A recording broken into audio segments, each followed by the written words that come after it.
cambiamos de tema. Esta noche nos acompaña aquí en el estudio Bitácora Política Claudio Flores Tomás, socio vicepresidente de Lexia, colaborador habitual de este segmento. Muchas gracias. Un gusto estar contigo, mi querido Héctor, Claudio. Extrañando a Blanca Becerril, que entendemos ahora que anda en Italia. Entendemos, ¿no?, que está de vacaciones. Y bueno, trayendo un poco de análisis de qué está pasando, Héctor, con los efectos de la hiperactividad comunicacional de Andrés Manuel López Obrador. Hiperactividad. Hiperactividad comunicacional. ¿Y por qué le digo así? Sí. Porque en prácticamente las 5 semanas que han pasado desde el 1 de julio, solo tomó 4 días de vacaciones, del 16 al 19 de julio, y todos los días restantes ha habido una nota diaria por un nombramiento, por un planteamiento, ¿no? Solamente encontramos 2 momentos donde pierde el control de la agenda comunicacional que él ha impuesto en el resto de los días. El momento cuando el Instituto Nacional Electoral pone esta multa de 196 millones de pesos por el fideicomiso de apoyo a los damnificados del terremoto, y el segundo momento es cuando se tiene que enfrentar a las reacciones al nombramiento de Bartlett en la Comisión Federal de Electricidad. Fuera de eso, Andrés Manuel ha dominado la agenda, digamos, noticiosa nacional. Parece desdibujado incluso el papel del presidente actual. Hoy el presidente electo parece que le gana en, digamos, en dominar la agenda, en plantear los temas, y básicamente en los temas que estamos conversando, Héctor, nos los está poniendo Andrés Manuel, ¿no? Eso es muy interesante. Bueno, eso ya forma parte de su característica, ¿no? Sí.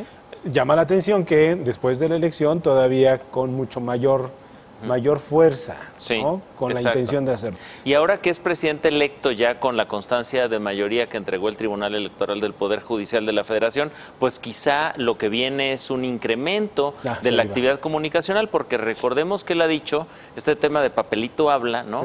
Sí. Que no podía hacer declaraciones o ciertas participaciones porque todavía no tenía, digamos, este nombramiento como presidente electo. Pero, ¿qué estamos viendo, Héctor? Estamos viendo una lucha entre mensajes que dan certeza, que son los que le suman a la narrativa de Andrés Manuel López Obrador, sí, y los mensajes que pudieran generar incertidumbre, que son los que le restan. Y para ello, lo que me gustaría contarte y contarle al auditorio, sí, es cómo Andrés Manuel, a la hora de dominar los temas y estar haciendo planteamientos sistemáticos de comunicación, está generando, al parecer, confianza, con base en 2 fuentes concretas. La encuesta nacional sobre confianza del consumidor del INEGI, fíjate los datos que revela. El porcentaje de entrevistados que cree que la economía del país va a mejorar en los próximos 12 meses pasó de 19% en junio a 41% en julio, más de 22 puntos porcentuales en un mes. Esto quiere decir que el optimismo se duplicó. Tenemos más confianza en que el futuro, digamos, económico de México va a ser un futuro positivo. Hay una visión optimista que quizá su riesgo es que coloca la expectativa muy alta, ¿no? Y tú sabes muy bien, Héctor, que cuando las expectativas se disparan, se complejiza que se cumplan, ¿no? Sí. Se vuelve más difícil. Entre mayor la expectativa, que se cumpla una expectativa. No se cumple. Exactamente. Correcto. Entonces, ¿qué estamos viendo? Primer dato es esa encuesta del INEGI que nos dice el doble de personas tiene más confianza en el futuro económico del país en un mes. 22 puntos de diferencia. Estoy procesando el tema. Tanto optimismo. No estás acostumbrado, Héctor, digamos, a una visión tan optimista de lo que por los últimos 6 años, pues no fueron precisamente optimistas las notas que recibíamos sobre las expectativas de los ciudadanos ante el gobierno. Y es que voy a esto y recupero las imágenes que hoy vimos reiteradamente en donde Andrés Manuel sale en su vehículo, ventana abajo, saludando a la gente, cercano, sigue siendo cercanísimo a la gente como tal. Muchas manifestaciones de cariño alrededor, ¿no? Que eso no se veía, ¿no? Bueno, lo que estamos viendo es histórico sin duda. Aquí histórico hasta el hecho del evento en el tribunal, que no se pudo hacer en los últimos 2 procesos electorales. Así es, ¿no? Y platicamos aquí con un ex magistrado y nos decía el hecho de que lo fueran a recibir afuera del tribunal, el hecho de que la presidenta en turno lo recibiera en la puerta, ¿no?, con un abrazo, en fin. Parecía un ritual nuevo, ¿no? Parecía una ceremonia nueva, pero voy a esto. El exceso de promesa, el exceso de hacer las cosas que requiere, que urgen en México, ¿En qué momento llegará la realidad? El choque de realidad. Es el tema, ¿no? Mira, al parecer hay como en estrategia política, dicen que los primeros 100 días de gobierno marcan, digamos, un primer hito, un primer corte donde después de los primeros 100 días, ¿qué se ha logrado? ¿Dónde están? ¿Cómo se ha avanzado en las distintas promesas de campaña? Hoy Andrés Manuel, en su discurso, digamos, posterior a la entrega de la constancia de mayoría, decía que él se comprometía a cumplir todas las promesas de campaña, si recuerdas ese espacio. Entonces yo creo que vamos a ver un primer corte en estos 100 días y probablemente tengamos un bono democrático, un bono, digamos, de opinión pública positiva que le dure un primer año y medio, pero de ahí va a empezar la exigencia impaciente que caracteriza a los mexicanos, ¿no? Nos caracteriza que nos gusta que las cosas pasen rápido, no pensamos mucho en el largo plazo, hay muchas muestras de ello, por ejemplo, no ahorramos, no compramos seguros, creemos poco porque básicamente nos hemos educado para pensar solo en el presente. Pero mira, retomando la encuesta del Financiero, sí, que de nuestro buen amigo Alejandro Moreno, solo algunos datos que ilustran cómo hasta el momento la hiperactividad comunicacional de Andrés Manuel López Obrador ha sido positiva en términos de percepción pública sobre su gestión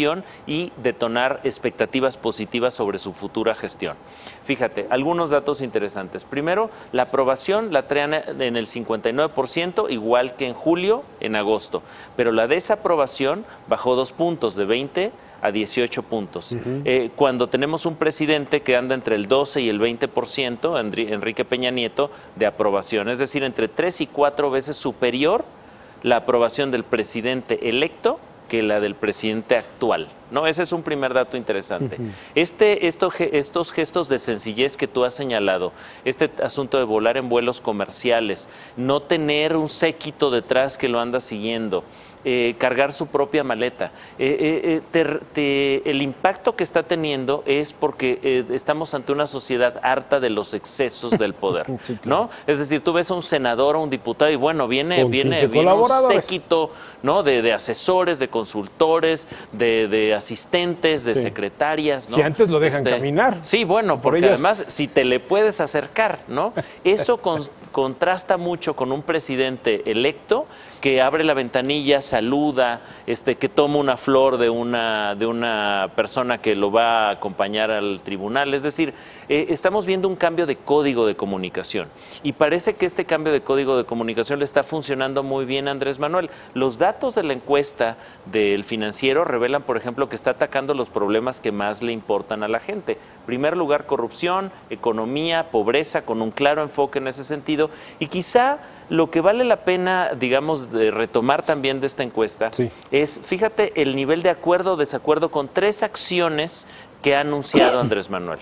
Por ejemplo, ¿qué tan de acuerdo o desacuerdo estás en que se ponga consulta ciudadana el nuevo aeropuerto? 62% dice que está de acuerdo en que se ponga consulta, ¿no? Entonces, popular la medida. Segundo dato, mover las secretarías a otros estados de la República. 49% de aprobación, ahí baja la aprobación. Y donde crece la desaprobación es en perdonar las deudas de morosos con la Comisión Federal de Electricidad. 49% de desaprobación con esas medidas. ¿Qué nos dicen estos datos? ¿Qué revelan, Héctor? Revelan que la hiperactividad comunicacional de Andrés Manuel está alineada con la expectativa, que esta hiperactividad está dando certidumbre a muchos ciudadanos que lo ven con buenos ojos, medidas como estas, atacar los temas de corrupción, atacar los temas de economía, enfocarse en la pobreza, pero el problema es que de las palabras, de estos códigos de comunicación, se pase a acciones y a resultados, ¿no? Ahí es donde está la gran pregunta. Y yo creo que por ahí de probablemente finales de febrero, principios de marzo, estaremos viendo el primer corte del nuevo gobierno federal y ahí se despejarán las dudas si estas expectativas realmente van a poder ser cumplidas y quedaremos contentos, ¿no?